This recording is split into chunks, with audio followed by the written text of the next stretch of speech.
Today we're diving into Possum. No, not the animal that's digging through your trash at 3 a.m. This one's even creepier. A movie so unsettling, it'll make you want to cuddle up with an actual possum. But this movie is a lot like Shrek. It has layers. And underneath it all is childhood horror. Possum, directed by the talented Matthew Holness, centers on a children's puppeteer who is forced to go back to his childhood home and confronting the horrible memories of his youth while stalked by this spider-like puppet called Possum. This movie is like a fever dream, Courage the Cowardly Dog-ass episode of a film. Don't watch this video too high, you'll never be the same again. Will Phillip defeat his suffering, or will he have to put those foolish ambitions to rest? We're gonna recap this movie and talk about all the messed up parts. Do you want to see what happens, including all the messed up parts? Stay tuned for the breakdown. Cue the go on.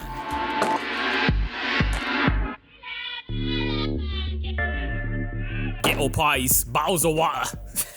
That was terrible. I wanted to sound British. On the train ride to Hogwarts, he catches a group of Slytherin students acting silly. What were you drawing?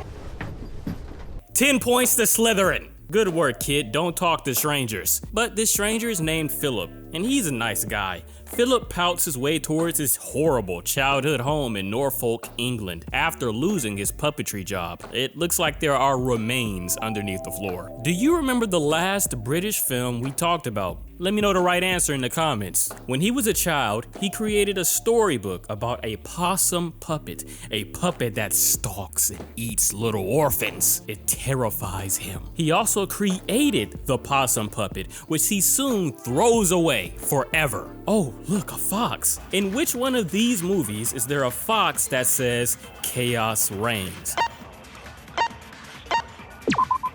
I'm proud of you for picking the right answer. Keep it up. After ridding his puppet, he sleeps, only to find the puppet back in his room. Now, this room, it's like an Elden Ring boss gate. Promised consort Radon as boss gate. He's too scared to go inside. He's gotta level up a little. His old uncle, Maurice, shows up, looking like someone who the police should have arrested years ago. Phillip hates that bitch, and so do I. Hateful old man who clearly hurt Phillip as a child. And clearly, he's missing a true childhood, sticking at the playground and watching happy families, and his puppet Possum keeps following him. Look at Possum, there he lies. Children meet his lifeless eyes. See his nasty legs and tongue. When he wakens, watch him run. Damn! Phillip, you got bars. Kendrick better watch out. Phillip returns home, where puppet Peter Parker tells evil Uncle Ben, "You're not my dad." But on the news, they report that a teenager is missing. Uh-oh, my spooky senses are tingling. That teenager was Michael, that Slytherin student who ran away from Phillip in the beginning. And not to mention, Phillip is a real sussy baka, sitting at his old school watching it before a teacher tells him to go try another school. He then tries to throw the possum puppet overboard before having a Vietnam flashback. Yet again, he finds his puppet has escaped the water. No matter what, he can't get rid of the possum puppet, which seems to further represent his horrible childhood creeping back to the present. Phillip is afraid of Maurice, who makes him recount horrible memories, like a story about a fox. During his childhood, Phillip refused to harm an injured fox with his awful group of friends, and then the fox stood up and walked away after they harmed it. The fox represents Phillip, who is hurt by various figures in his life, leaving him with feelings of being trapped and subject to his past. Will he be able to confront those repressed memories? And will that room reveal the horrible truth? You know, Phillip, you will go anywhere but to a new job, but it's a full-time job trying to piece your childhood back together and get rid of evil puppets. We get our first look at Possum, and that looks beautiful. Sometimes you just gotta beat up puppets and get rid of the evidence. Later that night, Phillip hears his uncle reading the personal story that he wrote about Possum. Possum wants to come and play. Hey bitch, shut up. Phillip yanks his book back, asking why didn't Maurice burn with the house? This house had a fire years before, a fire that took Phillip's parents. Phillip says, "You should have cooked too, old man, dirty lung bastard." I know, I sound emotional. I guess I'm just getting tired of these old people messing up people's lives. Later, Phillip returns to the train station. Hey, what's up with all this black clothing? Are you about to turn into a Sith? Like Luke Skywalker in Return of the Jedi, his next choices matter. He also sees another fox, similar to the one he saw as a kid. Bro, that looked just like you. Back home, he sees the puppet Possum hanging out like a Courage the Cowardly Dog villain, asking him to return the slab. Seeing his uncle burning trash, Phillip goes to burn that thing too. Maurice tells him that when he was young, a kid went missing. Similar to Michael now. Maurice talks about a man who wore a mask and was involved in the abduction of younglings. Just the thought makes Phillip sicker than Possum ever did, reminding him of the fear and powerlessness he holds inside. The masked man represents his fears, similar to Possum.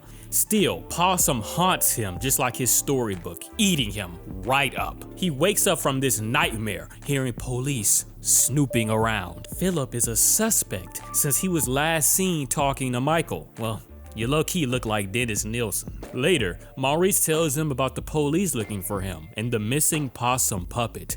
Maurice also says he'll be going away on business. Oddly, Phillip returns to his old school wanting to speak to his old teacher. He tells the assistant that the teacher will help him by going to the police.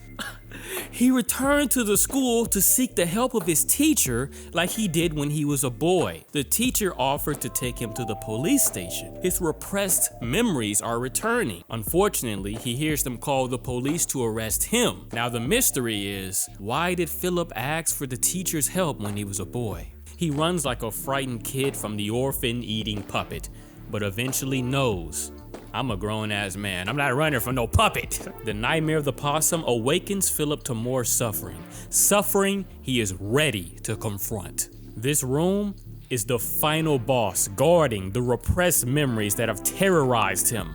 Phillip, you're ready. Rise, tarnished.